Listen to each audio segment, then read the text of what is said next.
আমার প্রিয় ছাত্রছাত্রীরা, আমি প্রকাশ। আজ আমি তোমাদের ক্লাস 7-এর গণিত প্রভা বই থেকে ভগ্নাংশের বর্গ ও বর্গমূল কিভাবে নির্ণয় করতে হয় তা আলোচনা করব। এর আগে আমরা পূর্ণ সংখ্যার বর্গ ও বর্গমূল কিভাবে নির্ণয় করতে হয় তা শিখেছি। আজকে করব ভগ্নাংশের বর্গ ও বর্গমূল। চ্যাপ্টার নম্বর 11, ভগ্নাংশের বর্গ ও বর্গমূল। চ্যাপ্টার নম্বর 11। তাহলে এর আগে আমরা পূর্ণ সংখ্যার বর্গ বর্গমূল কীভাবে নির্ণয় করতে শিখেছি। মানে যেমন ধরো আমরা একের বর্গ নির্ণয় করব। তাহলে একের বর্গ কত? একের বর্গ মানে একের স্কোয়ার সমান 1 গুণিত 1 সমান 1। দুইয়ের বর্গ সমান 2-এর স্কোয়ার মানে 2 গুণিত 2 সমান 4। তিনের বর্গ সমান 3-এর স্কোয়ার মানে 3 গুণিত 3 সমান 9। আচ্ছা এখন আমরা ভগ্নাংশের বর্গ নির্ণয় করব। ভগ্নাংশের বলতে কি বোঝাচ্ছে? যেমন আমি একটা ভগ্নাংশ ধরে নিচ্ছি 1/2। তাহলে 1/2 এর বর্গ, 1/2 এর বর্গ কী হবে? 1/2 এর বর্গ মানে হচ্ছে 1/2 এর স্কোয়ার মানে 1/2 গুণিত 1/2। উপরে লব আছে 1, তাহলে 1 গুণিত 1 হয়ে যাবে 1। ঘরে আছে 2, তাহলে 2 গুণিত 2 মানে 4। তাহলে 1/2 এর বর্গ হয়ে গেল 1/2 এর স্কোয়ার সমান 1/2 গুণিত 1/2 সমান 1/4। তেমনি 1/3 এর বর্গ হয়ে যাবে 1/3 এর স্কোয়ার সমান 1/3 গুণিত 1/3। 1 আর 1 হয়ে গেল 1, 3 আর 3 হয়ে গেল 9। এরপর ধরো আমি করছি 2/3 এর বর্গ। 2/3 একটা ভগ্নাংশ ধরে নিচ্ছি। তাহলে 2/3 এর বর্গ মানে হচ্ছে 2/3 এর স্কোয়ার মানে 2/3 গুণিত 2/3 সমান 2 2 গুণ করলে হয় 4, 3 আর 3 গুণ করলে হয় 9। এরপরে 3/4 একটা ভগ্নাংশ ধরে নাও। তাহলে 3/4 এর বর্গ কত হবে? না স্যার, 3/4 এর হোল স্কোয়ার। তাহলে এটা হয়ে যাবে 3/4 গুণিত 3/4। 3 আর 3 গুণ করলে হয় 9, 4 আর 4 গুণ করলে হয় 16। দেখো এরপর আসি আমরা বর্গমূলের কথায়। আমরা সাধারণত পূর্ণবর্গ রাশিরই বর্গমূল নির্ণয় করতে পারি। আমি দুটো পূর্ণবর্গ সংখ্যা ধরে নিচ্ছি 49 ও 64। তাহলে দুটি পূর্ণবর্গ সংখ্যা হলো 49 ও 64। তাহলে এখন আমরা এদের বর্গমূল নির্ণয় করব। তাহলে এখন 49 এর বর্গমূল সমান, তাহলে বর্গমূল যখন নির্ণয় করবো তাহলে এর মাথার উপরে একটা রুট চিহ্ন দিয়ে দেবো। 49-এর মাথায় রুট চিহ্ন সমান, তাহলে এটা আমরা মৌলিক উৎপাদকে বিশ্লেষণ করে নেব। 49 কত দিয়ে ভাগ যাবে? 7 দিয়ে। 7 7 49। তাহলে রুট 49 সমান রুটের ভিতরে 7 গুণিত 7। তাহলে দুটো 7 থেকে একটা 7 বাইরে বেরিয়ে আসবে। তাহলে 49-এর বর্গমূল কত হলো? 7। তাহলে তেমনি 64 এর বর্গমূল মানে হয়ে যাবে রুট 64 সমান, আচ্ছা দেখো 64কে যদি আমরা মৌলিক উৎপাদকে বিশ্লেষণ করি তাহলে এটা 2 দিয়ে করলে কত হবে? 32, 2 64, 2 16 দিয়ে 32, 2 8 16, 2 4 8, 2 2 4।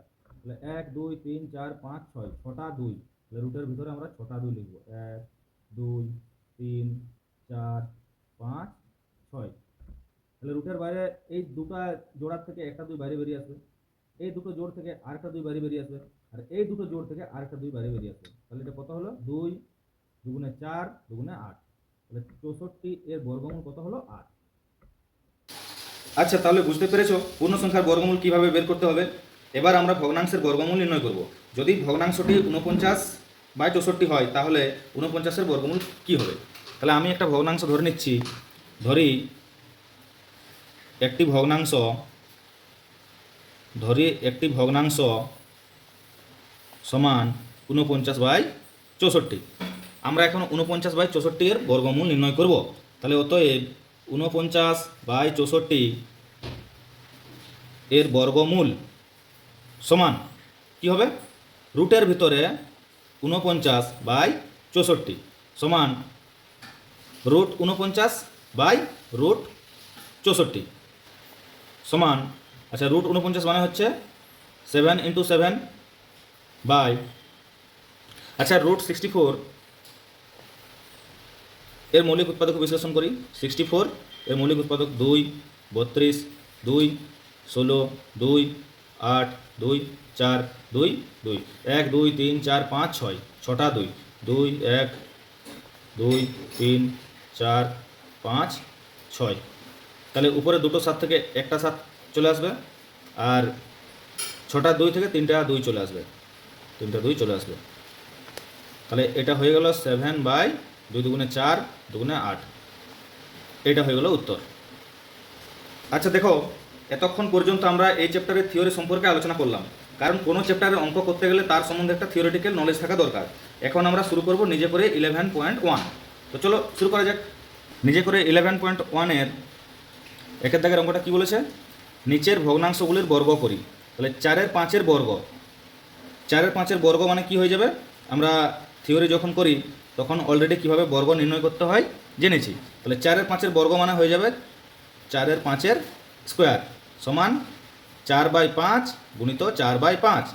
তাহলে 4 আর 4-এ গুণ করলে হয়ে গেল 16, 5 আর 5-এ গুণ করলে হয়ে গেল 25।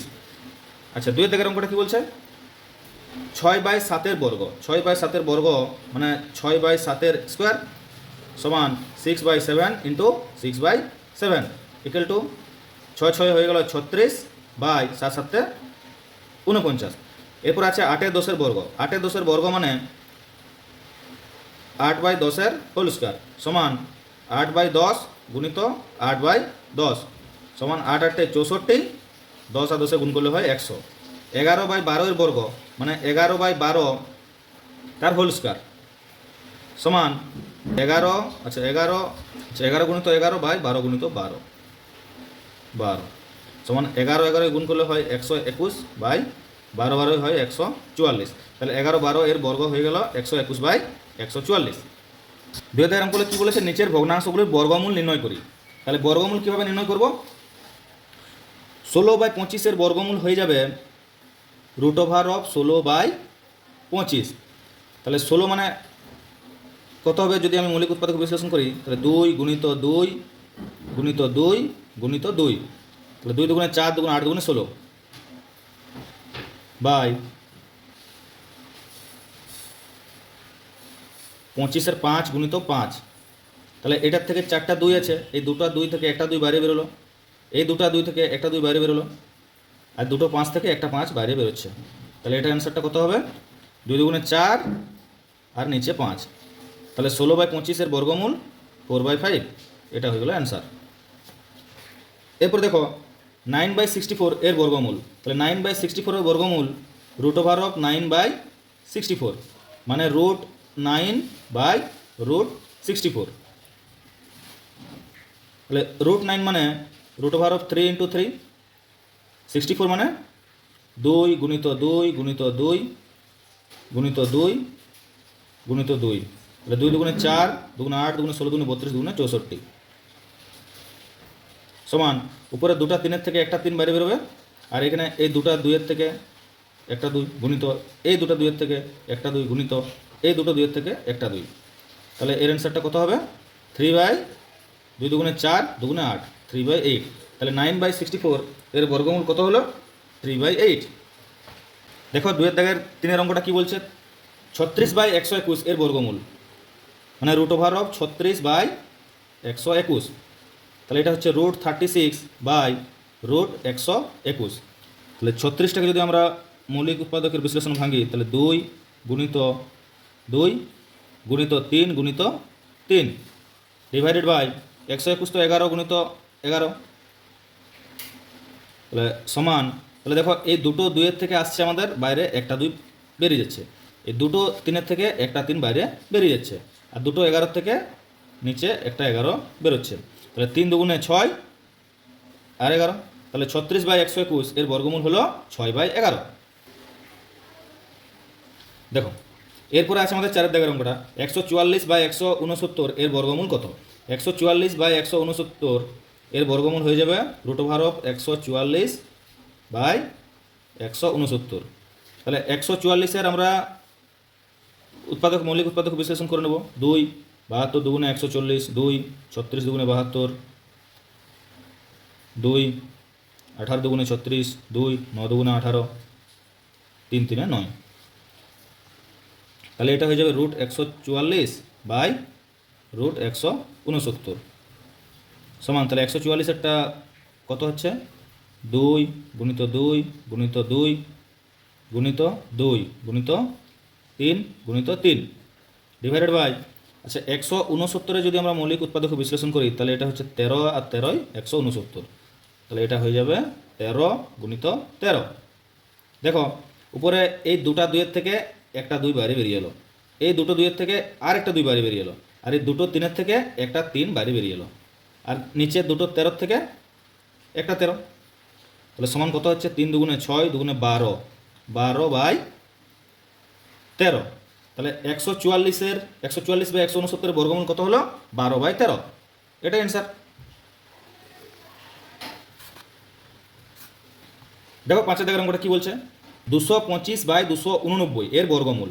তাহলে 225 বাই 289 এর বর্গমূল মানে রুটের মধ্যে 225 বাই 289 সমান √225 ডিভাইডেড বাই √289। আচ্ছা 225-এর মৌলিক উৎপাদক বিশ্লেষণ করে নাও। তাহলে এটা যদি আমরা 5 দিয়ে ভাগ করি, 5 4 20, 5 5 25, 5 45-এ 225, এগেন 5